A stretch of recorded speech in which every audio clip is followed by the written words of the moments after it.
My name is Kelly Kirk. I've been married to Daniel for 40 years, and we've both been working together to get where we are today. We met in college, the same age, and both got jobs at the same company. We got married at 25. I'm facing retirement in 6 months, and Daniel retired last month. When our kids were little, we would argue over who would pick them up from daycare or who would make dinner over the smallest things. As the kids grew up, we faced challenges with their rebellious phases and planning their futures, but now those times are fond memories. Once I retire, I want to go to Paris. Maybe even Egypt. I used to dream, discussing such plans while watching TV. But looking back, I realize I was the only one talking. Daniel never really responded. Still, he's always been the quiet type, so I just assumed his silence meant agreement. However, our life was suddenly shaken up by Daniel's affair with a woman 30 years his junior. And she wasn't just anyone, she was a clerk at the company where I still work, and where Daniel had just retired from. We're getting a divorce. You're no longer needed. What? What do you mean? It's simple. She's my lover. I'm using my retirement funds to start a new life and travel with her, who's 30 years younger. Mirabelle, the mistress, smirked and looked at me triumphantly. 30 years younger? What are you thinking? It was so absurd, it was laughable. I thought maybe it was all just a fling. But then Daniel, hugging Mirabelle, declared they were getting married, showing off their affection for each other. If I were younger, I might have been upset. It could have been a real mess. But at 65, we had become like air to each other. I neither felt jealous nor irritated by his mistake. So, how did it come to this? After all these years together, with not much time left in our lives, we could finally relax. Don't you think it's foolish? What are you talking about? Despite being 65, I'm in a grand romance. I can still experience love, unlike you. He said shamelessly. I prefer to be with someone young and vibrant like Mirabelle, not an old wife filled only with a sense of domestic life like you. I see. But how did it come to this? When did it start? I'd like to hear about this grand romance of yours. Oh, sure. It all started when Mirabelle was assigned to my department. The first time I saw her, she seemed to shine. I was amazed that such a wonderful person existed. Are you sure that's not just because of your floaters and photopsia? You should probably see an eye doctor. Ridiculous. You always say that. Just because I have floaters doesn't mean everything looks shiny to me. She was the only one who shone. So, you're talking in the past tense now. This was my brain telling me she's the one, a goddess. That's wonderful. Daniel has been bothered by floaters for years. Doing things like swatting at nothing in front of him or complaining about seeing specks of dust floating in his vision. No matter how much it's attributed to his condition, he's never satisfied. I think before declaring it a grand romance, he should have visited a doctor because of the shining vision. Our deep connection began 2 years ago at the New Year's party. Mirabelle got drunk, and I took care of her and escorted her back to her apartment. That's when a relationship started. So, you're saying you were a wolf in sheep's clothing? Daniel and I work in different departments. I had no idea he was involved in such affairs. He was often out late for work, claiming it was overtime or business entertainment, coming home in the early hours. In that situation, I couldn't just suspect him of cheating all the time. Plus, I could never imagine my unremarkable husband having an affair. So, all those late nights and weekend work. Were they all just affairs?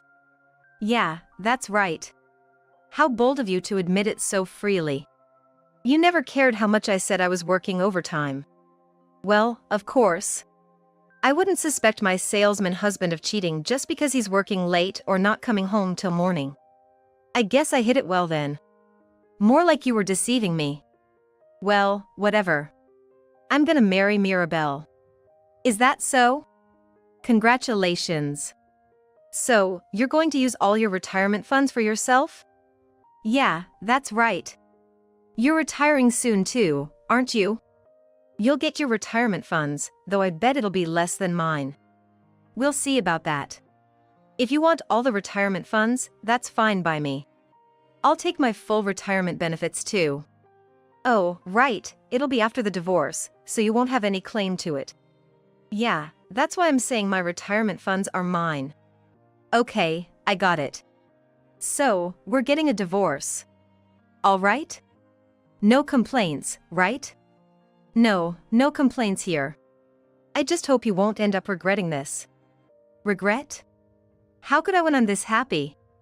Oh, is that so? I glanced over the divorce papers laid out in front of me, then at the woman. I have no issues with getting divorced, but something's been bothering me. What is it? Something's nagging at me. Hey, hurry up and sign the divorce papers. Right. As I picked up the pen, I was about to sign. A rumor crossed my mind. It was about Mirabelle. I've heard several rumors about her, none of them good. So that's what's been bothering me. Does he know about those rumors?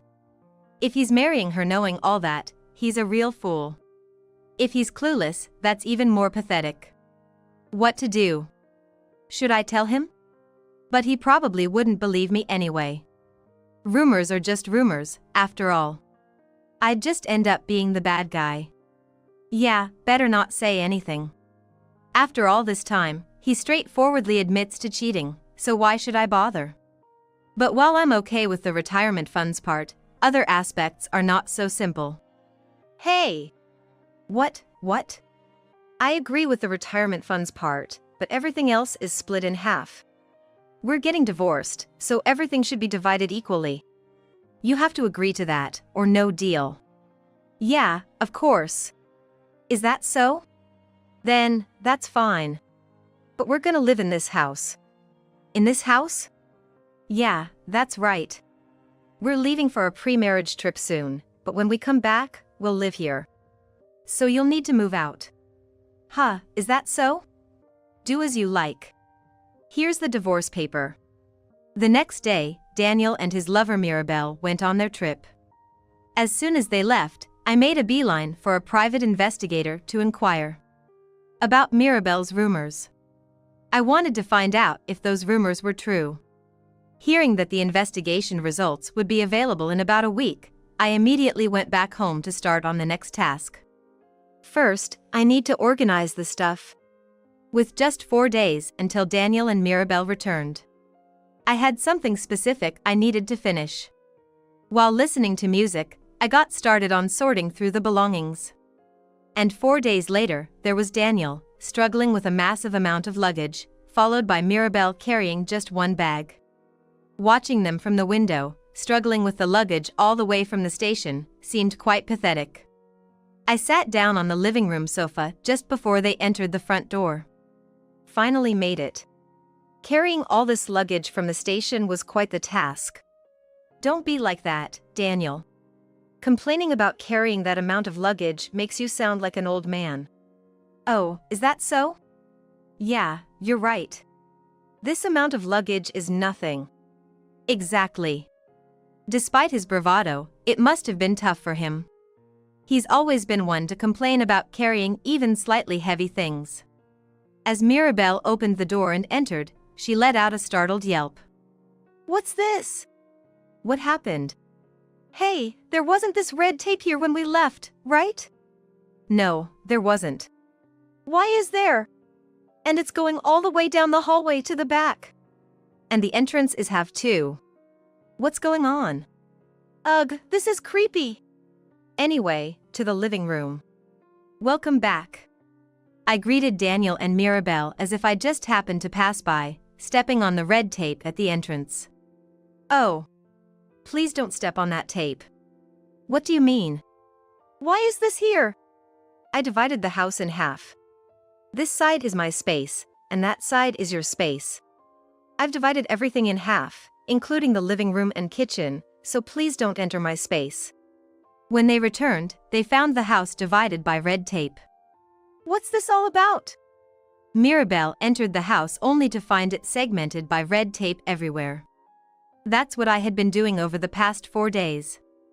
dividing all the spaces in half to ensure we don't enter each other's living areas. That's what it means to split the house in half. The fridge is in my space, so please don't use it. You're newlyweds, so you'll buy new things anyway. The sink is the only one with water, so I divided it from underneath to half. No complaints, right? As for the bathroom, instead of splitting it in half, there's one upstairs. You have the upstairs, and I have the downstairs. Just make sure you don't use the wrong one. What's this? Even the sofa is cut in half. Yes, this side is my space, so if you lie down, you'll spill over to my side. Please don't do that. And no matter how dirty your space gets, make sure your trash doesn't come into my area. I can't stand messiness. What the hell, Daniel? What's going on? Say something. Anyway, Kelly. Weren't you supposed to leave the house? Oh, when did we make such an agreement? When we divorced, you said we'd live in this house. Yes, and so I divided it to make it livable. We're living here, so you were supposed to leave. I never agreed to that. You just said that on your own. I told you to do as you like. Live however you want, but everything's split in half, right? After being married so long, the house and even the savings and pension are split in half. Here's your half of the savings. What the hell? Mirabelle. That's my space. Your space is over there. Remember that. It doesn't matter where I stand. It does matter. There are things like cleaning to consider. I hate this. Oh, I can't believe this is happening. Now the house feels small. If you don't like it, you're free to leave. The worst. Daniel. What are we going to do? Just wait a sec. I need to use the bathroom. You just went. Old folks need to go more often. This is too much. Daniel, that's my space's bathroom. Yours is on the second floor. I won't make it in time. Good thing I insisted on having 2 bathrooms because of our 3 kids and wanting to avoid the morning bathroom rush. Never thought it'd come in handy like this. This is ridiculous. Get out. I don't have to listen to you. This house belongs to Daniel. Just because it's in his name doesn't mean it's solely his. We've both been paying the mortgage, it's marital property. We could even sell the house and split the money if you want. But with the retirement funds, we couldn't afford a house this big. Ugh. You sound like a monkey. That's better. It's not better at all. This house is in Daniel's name, isn't it? You said so. Yeah, that's right. So why aren't you kicking her out? That's because... Didn't you understand what I just explained? Are you that slow? The house is marital property, not just one person's. If you don't like it, you should leave. I'm not leaving. I refuse to budge. The one who should leave is you. Oh, is that so? And about the rooms, there are 3 upstairs and 1 downstairs. 1 room downstairs and 1 upstairs are my spaces. The other 2 upstairs are yours. I'll take one of the bedrooms upstairs. Please don't make noise at night. Why do you have to sleep upstairs? The downstairs is fine. Where I sleep is my business. From that day on, our strange cohabitation began. I continued to work and cook for myself. Having been a housewife for years, making meals for one was no trouble at all. Daniel, having always relied on me to cook, was hopeless in the kitchen. He couldn't even properly prepare instant noodles. And when I thought Mirabelle would cook, it turned out she couldn't cook at all. Dinner time became quite the spectacle. The food on the right and left sides of the table, divided by red tape, couldn't be more different. Daniel and Mirabelle would have microwaved foods. Everything was just heated up. My side would have delicious, steaming dishes. Always 3 sides, and freshly baked bread. Oh, delicious. This stew is so good. Talking to myself became more frequent, but that was inevitable. Hey, if it's that good, can't you share a bit? Oh, Daniel. You have your new wife to cook for you. Even if she can't cook, you could ask her to try. You were always so kind not to ask me even when I was sick. The sarcasm was unavoidable. A little bit should be fine.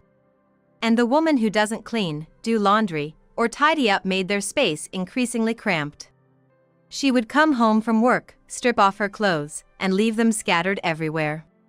Snack wrappers would be left on the floor, and she wouldn't throw away her trash. Empty bottles and cans littered the room, some even encroaching on my space. Mirabelle. Don't dirty my space.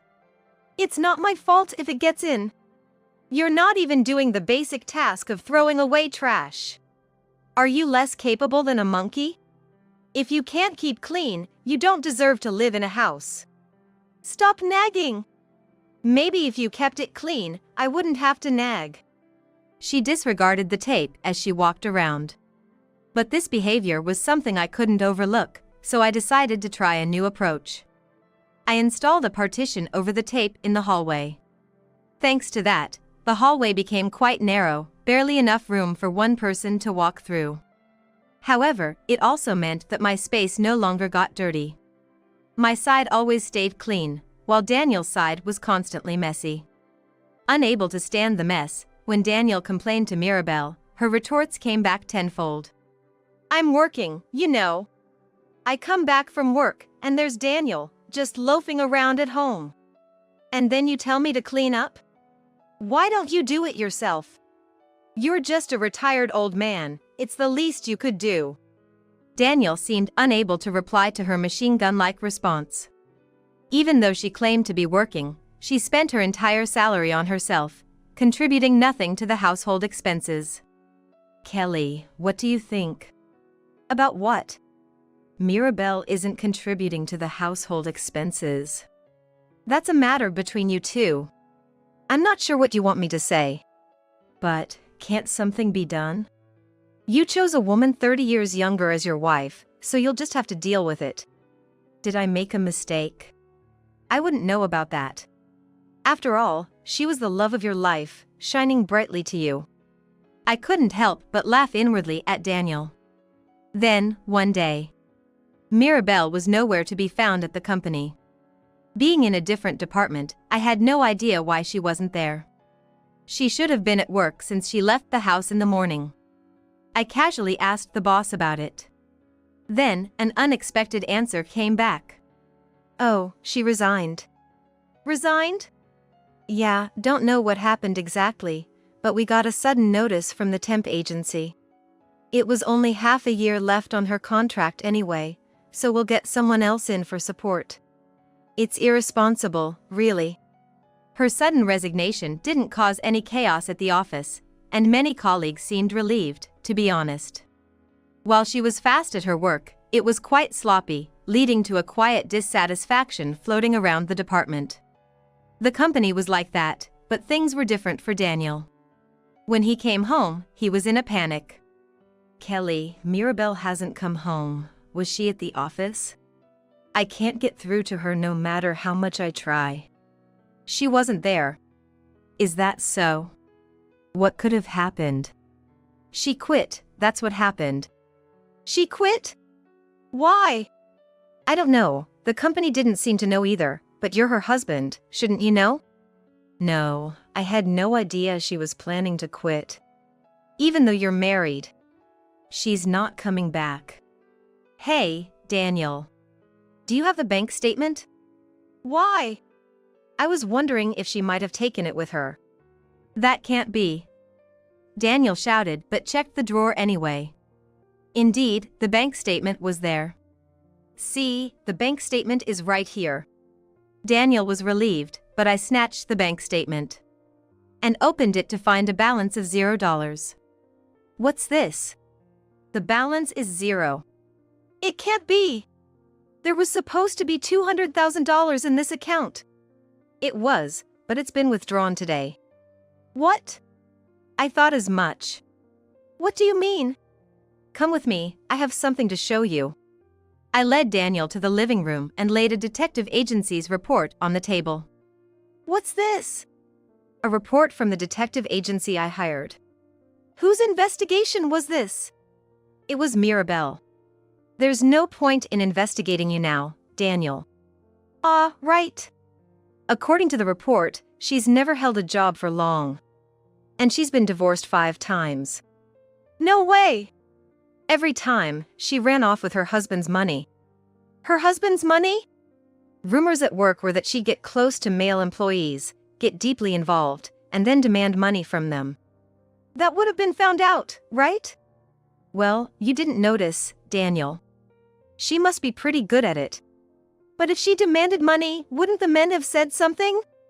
That's questionable. The company has a strict no-dating policy. If found out, you're fired. Seems like they just paid her off and broke up to avoid trouble. Then why did she marry me? It's absurd. Not really. It's quite clear, isn't it? You were nearing retirement after 40 years of service. Anyone could see the sizable retirement fund coming. Now that you mention it, she did seem quite interested in the company's policies. She targeted that. I can't believe it.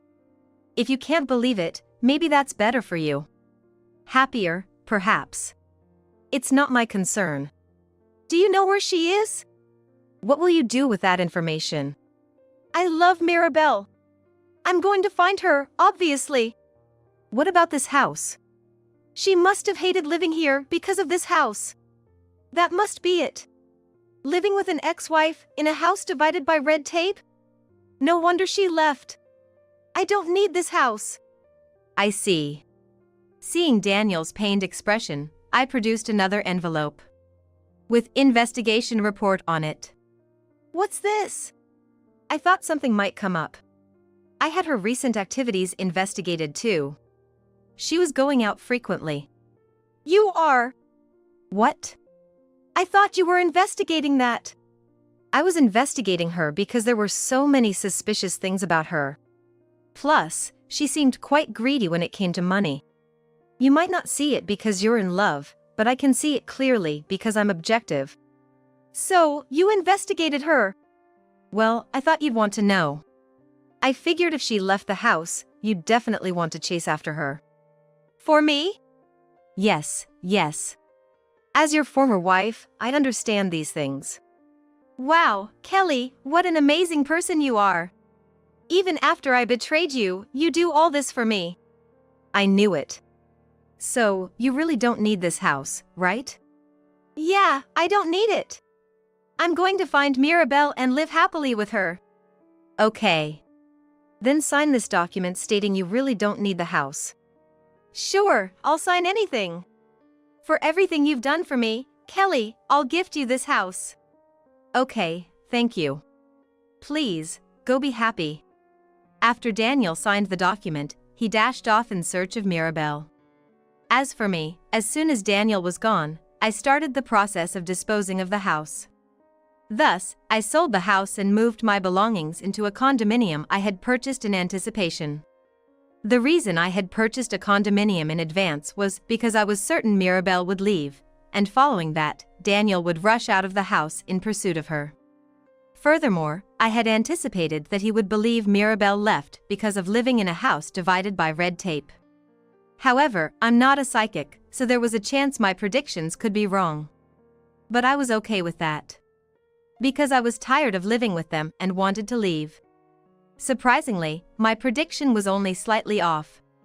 A week later, Daniel came back.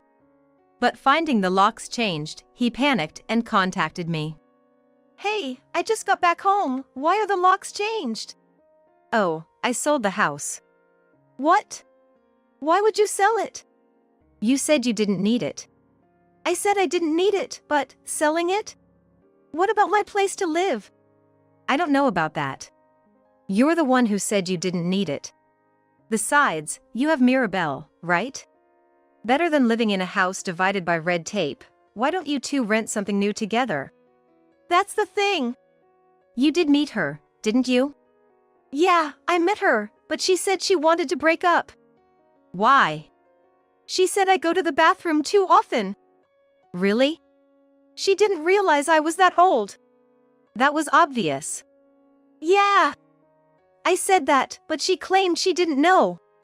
Said being with me reminded her of her grandfather, and that's why she took the $200,000 as a severance and consolation. And you just accepted that? What choice did I have? Being with such a young woman, even for a little while, I thought of it as a good dream and decided to let go. Well, if you can think of it that way, maybe that's for the best. Were you actually married? No, whenever I brought up registration, she said she hadn't told her parents or that we should save up more money first. She doesn't have parents, you know. What?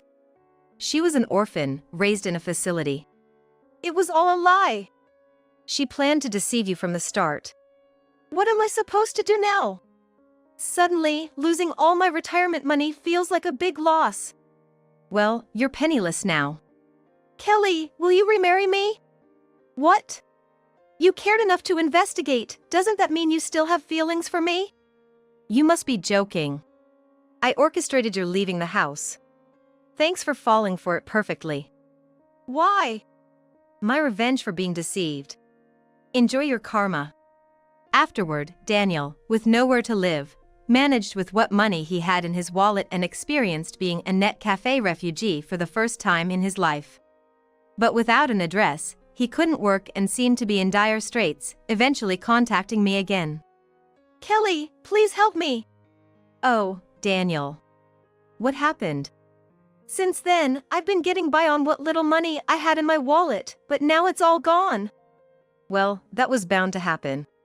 I'll starve to death at this rate. Why don't you just get a job? The problem is, I can't even reapply for work without an address. I tried asking my siblings for help, but they're all busy with their own kids and feeling awkward about it. I reached out to my kids, but they just laughed at me for cheating with a woman 30 years younger. They said it's my own fault for getting involved with such a young woman. Well, my children said what I wanted to say. Good for them. Come on, I'm desperate here. Good luck. You had the energy to have a grand romance, so you'll figure something out. I said that and hung up on Daniel. Eventually, realizing no one would help him, Daniel borrowed money from a consumer finance company and managed to rent a cheap apartment. He found a job at a supermarket. Working the night shift for higher pay, rubbing his sleepy eyes as he worked hard to pay off his debt. However, the shock of losing everything made him lose weight, subsisting on expired foods. It led to him breaking down physically and mentally. As for me, I retired 6 months later. Thanks to that, I received my retirement benefits and am now living happily with my dog. Though betrayed by my husband, my dog's loyalty has been healing.